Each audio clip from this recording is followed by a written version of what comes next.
The episode opens with Tsukiko and her friend Michiko discussing a photograph of their classmate, Kusakawa. Michiko is impressed by the photo, citing it as evidence of Tsukiko's skill as a member of the photography club. Tsukiko says she's going to print the image. Later, as Tsukiko heads home and meets a classmate at an elevator, two girls enter with a stack of envelopes, paying the man operating the elevator for the photo. Michiko jokes about this money-making scheme as Tsukiko looks on at the two girls. The classmates then head out the building entrance.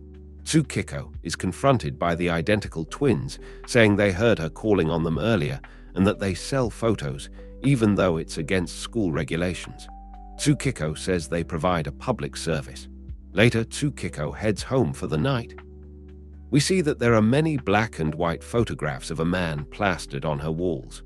As she is settling down for the night, she decides tomorrow she'll sell the photos of one of the photography club members to Michiko and the other twins. As she's thinking of how to sell them, she spots Yamazaki, a classmate, in the mirror. She rushes to the door to talk to him, but he has walked away. As she exits the building entrance, the boy looks back, and we see it is Yamazaki. Tsukiko asks him for another photo, this time for her personal collection. Tsukiko offers to model in exchange for the photographs, which Yamazaki says is fine, as he likes to be a model. They arrange for a photo shoot as Tsukiko's friend waits at the building entrance. The twins confront Tsukiko, asking if her picture scheme is truly what she wants, and that it might be a bad plan because their club advisor could find out. Tsukiko brushes it off, as it's just to practice photography skills. She looks back at Yamazaki, saying he'll be her model this week. Later, Tsukiko is confronted by Tomi, one of the school's disciplinary members, saying that these photo activities go against school regulations and that they have been taking the photos of the school's most popular student. Tomi calls for backup, and two students come to her side, where they then demand to search Tsukiko's bag. Tomi finds many photos of Yamazaki inside, saying she will be taking them and that she will be reporting to the school's head faculty. The next day, Tsukiko is called to her locker by Tomi, who begins to say she is going to be using her to take more photographs. Tomi then begins to say she hates these kinds of activities, but she thinks some of it's fine. Then Tomi begins to say that if Yamazaki will be in the photo, she would also like to be in the photo as well. Tsukiko agrees, thinking it's quite strange, but an opportunity to get more pictures. We see then Tsukiko talking with Michiko again, talking about a school rumor. Tsukiko then spots Tomi outside talking to Yamazaki, looking quite friendly. Tsukiko becomes nervous, so she decides to go ask Yamazaki for his opinion about a photo. He says that Tsukiko should use them to get rich.